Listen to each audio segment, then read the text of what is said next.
মহিলারা খোলা আকাশের নিচে, ছাদে কিংবা উঠানে গায়রে মাহরাম দেখা ব্যতীত নামাজ আদায় করতে পারবেন কিনা। নামাজের আগে অনেক সময় মোবাইল সাইলেন্ট করতে মনে থাকে না, এক্ষেত্রে নামাজের মধ্যে কল এলে আমি এক হাতে কল কেটে দিই, এতে নামাজের কোনো ক্ষতি হবে কিনা। বাসায় বউ এবং মাকে নিয়ে জামাতে নামাজ আদায় করতে পারবেন কিনা। ছেলে মেয়েদের হস্তমৈথুনের বিধান কি একই?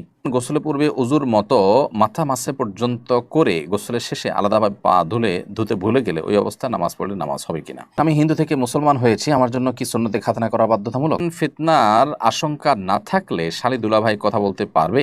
মনে খারাপ চিন্তা ভাবনা আসে, এ থেকে বাঁচার উপায় কি? নেক্সট সন্তানের জন্য কি আমল করতে পারি? চলো তাহলে প্রিয় দর্শক, আর বিলম্ব না করে আপনাদের যে সমস্ত প্রশ্ন ইতিমধ্যে আমাদের কাছে চলে এসেছে সে সমস্ত প্রশ্ন উত্তর দেওয়ার পালায় আমরা প্রবেশ করি।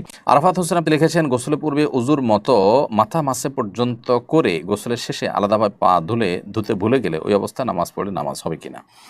আপনি যদি গোসলের সাথে পা ধুয়ে থাকেন, ধোয়া যদি হয়ে যেয়ে থাকে, তাহলে আপনার অজু হয়ে গেছে এবং তাতে নামাজও হয়ে গেছে। আপনার গোসলের শেষে আলাদা করে পা ধোয়া সুন্নাত, সেটা আপনি ভুলে গেছেন, আলাদা করে ধোন নাই, কিন্তু গোসলের সময় আপনার পা ধোয়া যদি হয়ে যেয়ে থাকে তাহলে সেক্ষেত্রে আপনার গোসলও হয়েছে এবং নামাজও হয়ে গেছে, যদিও আলাদা করে পা ধোয়াটা সুন্নত, সে সুন্নতটা আদায় হয়নি জাস্ট। এরপরে প্রশ্ন হলো, নামাজের আগে অনেক সময় মোবাইল সাইলেন্ট করতে মনে থাকে না, এক্ষেত্রে নামাজের মধ্যে কল এলে আমি এক হাতে কল কেটে দিই, এতে নামাজের কোনো ক্ষতি হবে কিনা। কোনো অসুবিধা নেই, বিশেষ করে যদি আমলে কাসির এর পর্যায়ে না হয়, অর্থাৎ আপনি যদি মোবাইলের সে কল কাটতে গিয়ে মোবাইল বের করেন, দেখেন, অনেক নাড়াচাড়া করেন এবং এমন কিছু করেন যেটা দেখে আপনার মুড দেখে আপনি কি নামাজে নাকি নামাজের বাইরে সেটা স্পষ্ট না হয়, এরকম যদি হয় তাহলে সেক্ষেত্রে আপনার এই নামাজ আপনার আর থাকবে না, বরং এটা নষ্ট হয়ে যাবে, কারণ আমলে কাসির হলে নামাজ ভঙ্গ হয়ে যায়। অথবা আপনি আলতোভাবে শুধুমাত্র এক হাত দিয়ে, এক হাত বাঁধা আছে আর এক হাত দিয়ে কেটে দিলেন অথবা বন্ধ করে দিলেন, সেটা আপনি করতে পারেন পকেটে হাত ঢুকিয়ে বা বাহির থেকে, সেটাতে অসুবিধা নেই। কিন্তু অনেক বেশি যদি আপনি মোবাইল দেখাদেখি করেন এমনভাবে যেটা দেখে আপনার নামাজের বাইরে আছেন কিনা সেরকম একটা অবস্থা যদি বোঝা যায়, তাহলে কিন্তু নামাজ নষ্ট হয়ে যাবে। আমার মায়ের সৎ ভাই কি আমার মাহরাম?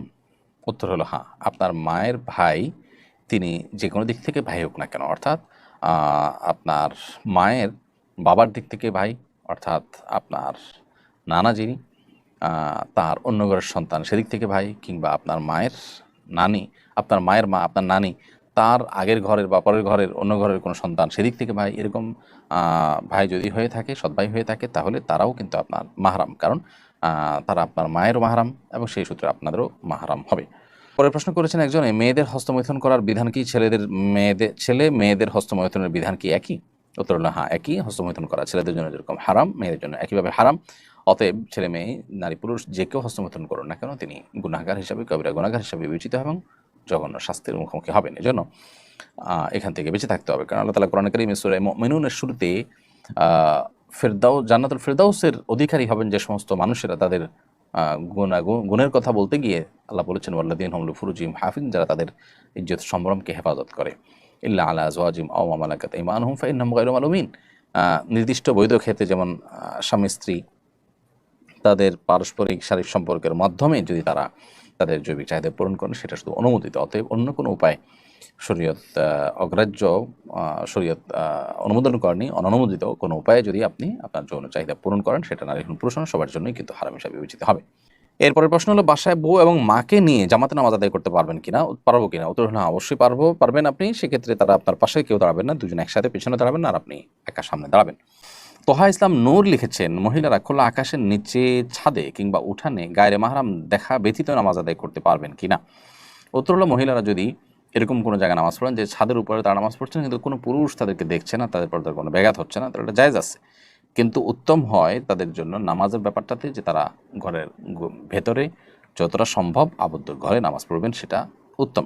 কারণ এ সম্পর্কে আবু দাউদের একটি প্রসিদ্ধ হাদিস রয়েছে, নবী সাল্লাল্লাহু আলাইহি ওয়াসাল্লাম বলেছেন, সালাতুল মারআতি ফি বাইতিহা আফদালু মিন সালাতিহা ফি হুজরাতিহা ওয়া সালাতুহা ফি মিখদাইহা আফদালু মিন সালাতিহা ফি বাইতিহা। কোন নারী তার বাড়ির যে বিশাল চৌহদ দিয়ে, ওটা চাইতে তার বাড়ির ভেতরে নামাজ পড়া উত্তম, আর বাড়ির ভেতরে খোলা জায়গায় বা আউটসাইডে কিংবা ড্রয়িং রুমে নামাজ পড়া চাই তার ভেতরের কক্ষতে নামাজ পড়া আরও বেশি উত্তম। এই জন্য ছাদে বা উন্মুক্ত জায়গায় নামাজ পড়লে নামাজ হয়ে যাবে নারীর জন্য, কিন্তু ভেতরে পড়ার ব্যবস্থা থাকলে সেটাকেই অগ্রাধিকার দেওয়াটাই হলো উচিত এবং কর্তব্য। হৃদয় লিখেছেন, আমি হিন্দু থেকে মুসলমান হয়েছি, আমার জন্য কি সুন্নতে খাতনা করা বাধ্যতামূলক? সুন্নতে খাতনা করা সুন্নতে মুআক্কাদা এবং ইসলামের প্রতীকী বিষয়। এমন একটা বিষয় যেটাকে শিআর ইসলাম হিসাবে আখ্যায়িত করা হয়েছে, এবং নবী সাল্লাল্লাহু আলাইহি ওয়াসাল্লাম এটাকে সুন্নাতুল ফিতরাহ বা একেবারে প্রকৃতিগতভাবে সমস্ত পূর্বের নবী রাসূলদের কমন সুন্নাহর অন্তর্ভুক্ত বলে তিনি আখ্যায়িত করেছেন, জানিয়েছেন। সেজন্য কোনো মানুষ যদি প্রাপ্তবয়স্ক হওয়ার পরও ইসলাম গ্রহণ করে, তাহলে সেই বয়সেও তাকে খাতনা, সুন্নতে খাতনা করানোর উদ্যোগ নিতে হবে। সেই হিসাবে আপনি ইসলামের ছায়াতলে এসেছেন। আল্লাহ তাআলা আপনাকে অটল অবিচল থাকার তৌফিক দান করুন। আপনাকে আমরা আহলান ওয়া সাহলান জানাই। সেই সাথে আপনার সুন্নতে খাতনা করানো দরকার। এমডি রনি লিখেছেন, ফিতনার আশঙ্কা না থাকলে শালী দুলাভাই কথা বলতে পারবে? মেয়েদের কণ্ঠ কি পর্দার অন্তর্ভুক্ত? অবশ্যই, অবশ্যই। শালী দুলাভাই এর মধ্যে একান্ত প্রয়োজনীয় কোনো কথা থাকলে সেটি তারা বলতে পারবেন। যতটুকু প্রয়োজন ততটুকু, কথা ছাড়া যদি এসএমএসে যোগাযোগ করা সম্ভব হয় সেটা মেনটেন করতে হবে। আর যদি অন্য কারোর মাধ্যমে এই পারপাস সার্ভ করা যায়, তাহলে সেক্ষেত্রে তারা একান্তে আলাপচারিতা থেকে তারা বেঁচে থাকবেন। কারণ নবী করিম সাল্লাল্লাহু আলাইহি ওয়াসাল্লামকে জিজ্ঞেস করা হয়েছিল দেবর অথবা শালিকার সম্পর্কে। নারীদের জন্য দেবর আর পুরুষদের জন্য শালিকা, এ সম্পর্কে নবী সাল্লাল্লাহু আলাইহি ওয়াসাল্লাম বলেছেন, আল হামু আল মউত, এরা তো মৃত্যুর মতো।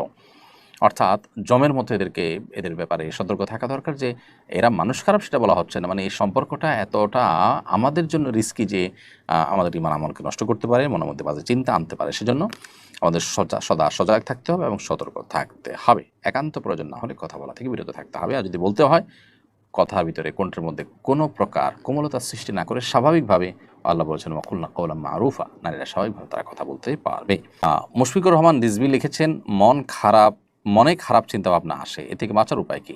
বাম দিকে প্রতীকী থুতু ফেলবেন, থুতুর ফেলার করে থুতু থু বলবেন, থুতু আওয়াজ করবেন এবং থুতু ফেলার ভান করবেন, এবং শুয়ের আগা পরিমাণ যে থুতু আসে এরকম থুতু আসতে পারে, প্রতীকে থুতু ফেলবেন। এর বাইরে আমানতু বিল্লাহি ওয়া রাসূলিহি, আল্লাহ এবং তার রাসূলের প্রতি ঈমান এনেছি, এটা পড়বেন। তাহলে মনের ওয়াসওয়াসা দূর হবে ইনশাআল্লাহ। এবং আউযু বিল্লাহি মিনাশ শাইতানির রাজিম, আমি আল্লাহর কাছে বিতাড়িত শয়তান থেকে পানাহ চাই, এই দোয়া বা এই আউযু বিল্লাহ এটা পাঠ করবেন। এগুলোর মাধ্যমে আল্লাহ তাআলা চাহেন তো ইনশাআল্লাহ খারাপ চিন্তা ভাবনা বাম দিক থেকে সাধারণত হয়ে থাকে, শয়তান মানুষের মনে প্রবেশ করে থেকে বেঁচে থাকতে পারবেন। এবারে উজু অবস্থায় থাকা, শয়তানের থেকে আত্মরক্ষার জন্য আরও যে সমস্ত উপায় এবং পদ্ধতি কোরআন সুন্নাহয় বলা আছে, বাতানো আছে, সেগুলো আপনি অনুসরণ করবেন ইনশাআল্লাহ। আশা করা যায় আল্লাহ তাআলা আপনার মনকে হেফাজত করবেন। চন্দ্রগ্রহণ সূর্যগ্রহণ হলে করণীয় কি? চন্দ্রগ্রহণ এবং সূর্যগ্রহণ হলে আমাদের করণীয় হলো দুটি। প্রথমত, চন্দ্রগ্রহণ সূর্যগ্রহণকে কেন্দ্র করে যে সমস্ত কুসংস্কার আমাদের সমাজে আছে সেগুলো থেকে আমাদের বিরত থাকতে হবে, দূরে থাকতে হবে। বহুবিধ কুসংস্কারাচ্ছন্ন বিশ্বাস এবং কর্ম আমাদের সমাজে আছে। বিশেষ করে গর্ভবতী নারীদের জন্য এটা করা যাবে না, ওটা করা যাবে না, এরকম অনেক কথা বলা আছে যার একটিও কোরআন বা হাদিস দ্বারা প্রমাণিত নয়। চন্দ্রগ্রহণ সূর্যগ্রহণের সময় অন্য ১০ জন মানুষ যেরকম স্বাভাবিক সব কাজ করতে পারে, একজন গর্ভধারণকারিণী মা তিনিও অন্য যে কোনো বৈধ সাধারণ স্বাভাবিক কাজ তিনি করতে পারেন। বিধায় এই কুসংস্কারের জন্য বিশ্বাস থেকে আমাদের বেরিয়ে আসতে হবে, এটা হলো প্রথম কাজ। নাম্বার ২, চন্দ্রগ্রহণ সূর্যগ্রহণ হলে সেক্ষেত্রে চন্দ্রগ্রহণ সূর্যগ্রহণকে ঘিরে আমরা নবী সাল্লাল্লাহু আলাইহি ওয়াসাল্লামের সুন্নাহর অনুসরণ করতে গিয়ে চন্দ্রগ্রহণের নামাজ, সূর্যগ্রহণের নামাজ আদায় করব। এটা এনজয় বা ফুর্তি করার জিনিস নয়, বরং এভাবে একসময় পৃথিবীর আয়ু শেষ হবে এবং আলোহীন হয়ে যাবে চন্দ্র এবং সূর্য, এবং কিয়ামত ঘনিয়ে আসবে, মহাপ্রলয় হবে। তো একজন ঈমানদার এরকম পরিস্থিতিতে আল্লাহর এই দুটি সৃষ্টি, যে দুটি সৃষ্টি আমাদের বেঁচে থাকার জন্য অপরিহার্য, সেগুলোর সাময়িক যে আলো কমে যাওয়া, নিভে যাওয়া, সেটার জন্য নবী সাল্লাল্লাহু আলাইহি ওয়াসাল্লাম সুন্নাহর আলোকে আমাদেরকে নামাজ পড়তে হবে এবং আল্লাহর দিকে ধাবিত হতে হবে। একজন ঈমানদার সেই কাজটি তিনি করবেন। এরপরে আদিবা ইসলাম আপনি লিখেছেন, আমি অনেক আগে প্রতারণা করে একজনের কাছ থেকে কিছু টাকা নিয়েছি। যখন ভুল বুঝতে পারি তাকে অনেক খুঁজি, এখন শুনছি সে আর পৃথিবীতে নেই। এখন আমি কি করতে পারি? আমি তার ফ্যামিলি কিংবা কোনো বন্ধুকেও চিনি না। তাহলে যে পরিমাণ টাকা আপনি তার আত্মসাৎ করেছেন বা আপনার ভোগ করা হয়েছে বলে আপনি মনে করেন, সেই পরিমাণ টাকা তার তরফ থেকে আপনি গরিব দুঃখীদেরকে দান করে দিবেন, নিজে সওয়াবের আশা না করে, এবং তার আমলনামাতে যেন আল্লাহ সওয়াব যুক্ত করেন, তার তরফ থেকে এটি দান করে দিবেন, এবং সেই সাথে আপনার এই কর্মকাণ্ডের জন্য আপনি তওবা করবেন। ইনশাআল্লাহ আশা করা যায় আল্লাহ তাআলা আপনাকে দায় মুক্ত করবেন। এমনি জাহিদুল ইসলাম লিখেছেন, পিতা যদি সন্তানের ভরণ পোষণ সুদের টাকা দিয়ে থাকেন, তাহলে কি সন্তান গুনাহগার হবেন, কিংবা সন্তানের উপর কোনো প্রভাব পড়বে কিনা? ভাই জাহিদ, আপনার প্রশ্ন উত্তর হলো যে যদি পিতার উপরে সন্তান এতটা নির্ভরশীল হয় যে সন্তানের আর বিকল্প কোনো পথ নেই, কিছু করার নেই, তাহলে যতটুকু না হলে তার প্রাণ বাঁচে না, জীবন বাঁচাবার জন্য যতটুকু দরকার ততটুকু তিনি শুধুমাত্র পিতার কাছ থেকে গ্রহণ করতে পারবেন, এর বেশি নয়। আর যদি সন্তানের নিজস্ব উপার্জনের কোনো ওয়ে তিনি বের করার সুযোগ থাকে, তাহলে তার জন্য পিতার এই সম্পদ ভোগ করা জায়েজ হবে না, এবং বিনয়ের সাথে পিতাকে বুঝিয়ে তিনি অন্য কোনো পদ্ধতি অবলম্বন করলে সেটা অবশ্যই ভালো এবং উচিত। লিখেছেন, আমার সন্তান হয় না, নেক সন্তানের জন্য কি আমল করতে পারি? আল্লাহ নবী ইব্রাহিম আলাইহিসসালাম এবং জাকারিয়া আলাইহিসসালাম দুজন নবী, তারা সন্তান হওয়ার আশা ছেড়ে দেওয়ার পর আল্লাহ তাআলার কাছে দোয়া করার পর আল্লাহ তাআলা তাদেরকে অলৌকিকভাবে সন্তান দিয়েছেন। এজন্য ইব্রাহিম আলাইহিস সালাম এবং জাকারিয়া আলাইহিস সালাম দোয়া করতে পারেন। সেই দুই নবীর দোয়াগুলোর মধ্যে থেকে একটা হলো রব্বি হাবলি মিনাস সলিহিন, যেটা ইব্রাহিম আলাইহিস সালাম করেছেন, যার অর্থ হলো আল্লাহ আমাকে নেক সন্তান দান করুন। রব্বি হাবলি মিনাস সলিহিন বেশি বেশি পাঠ করবেন। আরেকটা হলো যে রব্বি লা তাদারনি ফারদা ওয়া আনতা খায়রুল ওয়ারিসিন, আল্লাহ আমাকে একা ছেড়ে দিবেন না, আপনি সর্বোচ্চ ওয়ারিস, আপনি সর্বোচ্চ উত্তরাধিকারী। ঠিক একইভাবে আরও দোয়া আছে, রব্বানা রব্বি হাবলি মিন লাদুনকা যুররিয়াতান তাইয়্যিবাহ ইন্নাকা সামিউদ দুআ, আল্লাহ আপনার পক্ষ থেকে পবিত্র সন্তান আপনি দান করুন, ভালো সন্তান দান করুন, আপনি দোয়া শ্রবণকারী। তো এরকম যে দোয়াগুলো আছে এই দোয়াগুলো আমরা পাঠ করতে পারি, এর মাধ্যমে ইনশাআল্লাহ হয়তো আমাদেরকে নেক সন্তান দিতে পারেন। এরপরও যদি কেউ নেক সন্তান না পান কোনো কারণে, বারবার দোয়া করার পরও আল্লাহ তাআলা তাকে সন্তান দিলেন না, তাহলে বুঝতে হবে যে এটা আল্লাহর তরফ থেকে পরীক্ষা, এবং সবর করতে হবে, ধৈর্য ধারণ করতে হবে। আল্লাহ তাআলা কোরআনে কারিমে বলেছেন যে ইয়াজআলু মান ইয়াশাউ আকিমা, যাকে ইচ্ছা তাকে আল্লাহ বন্ধা করেন, সন্তান দেন না, এটা আল্লাহর ফয়সালা। এর মধ্যে কোনো কল্যাণ আছে। যদি আপনার যদি কোনো কুলাঙ্গার সন্তান হয় কিংবা কোনো বিকলাঙ্গ সন্তান হয়, সেটা চাইতে আপনার না হওয়াটা নিশ্চয়ই কল্যাণ হবে। সেজন্য আল্লাহর ফয়সালাকে মেনে নেওয়াটাই হলো বুদ্ধিমানের পরিচয়। ইব্রাহিম লিখেছেন, কিভাবে দোয়া করলে দোয়া কবুল হবে? দোয়া কবুলের নির্দিষ্ট কোনো নিয়ম আছে কি নেই? দোয়া কবুলের জন্য সবচেয়ে গুরুত্বপূর্ণ শর্ত হলো হালাল উপার্জন থাকা, হালাল ভক্ষণ থাকা। হালাল উপার্জন, হালাল ভক্ষণ থেকে দোয়া করলে সে দোয়া কবুল হয়। এছাড়া দোয়া কবুলের আরেকটা গুরুত্বপূর্ণ শর্ত হলো তাড়াহুড়ো না করা, অর্থাৎ দোয়া করার পর দোয়া কবুল হচ্ছে না কেন, হয়েছে কি না এটা নিয়ে চিন্তা করা, দুশ্চিন্তা করা, এটা নিয়ে আপনার অহেতুক পেরেশানির মধ্যে পড়তে থাকা, এই জিনিসগুলো দোয়ার কোয়ালিটিকে নষ্ট করে এবং দোয়ার মানকে নষ্ট করে দেয়। সেজন্য নবী সাল্লাল্লাহু আলাইহি ওয়াসাল্লাম বলেছেন যে বান্দার দোয়া কবুল করা হয় যতক্ষণ পর্যন্ত মালাম ইয়াস্তাজিল, যতক্ষণ পর্যন্ত সে তাড়াহুড়ো না করে। তাড়াহুড়ো করা বলতে কি বোঝানো হয় সেটা হাদিসে ব্যাখ্যা করেছেন তিনি, যে তার মানে হলো তার দোয়া কবুল হচ্ছে না কেন, এটার জন্য সে যদি আপনার বারবার করে সে অভিযোগ অনুযোগ করে আল্লাহর কাছে এবং তাড়াহুড়ো করে, তাহলে সেইটা তার দোয়া কবুলের ক্ষেত্রে প্রতিবন্ধকতা। এছাড়া দোয়া কবুলের সময়গুলোতে দোয়া করার শুরুতে আল্লাহর প্রশংসা, নবীর দুরূদ পেশ করে তারপরে আল্লাহর কাছে চাওয়াগুলো নিবেদন করা, দুহাত তুলে চাওয়া, এগুলো হলো দোয়া কবুলের সুন্নাহ এবং আদবগুলোর মধ্য থেকে।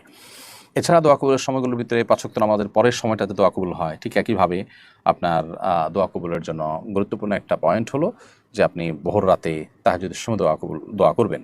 এছাড়া জুমার দিনে আসরের পরের সময়টাতে দোয়া করলে দোয়া কবুল হয়। অতএব এই সময়গুলোতে দোয়া করার চেষ্টা আমরা করতে পারি। ইনশাআল্লাহ বিদিন আশা করা যায় আল্লাহ তাআলা দোয়া কবুল করবেন।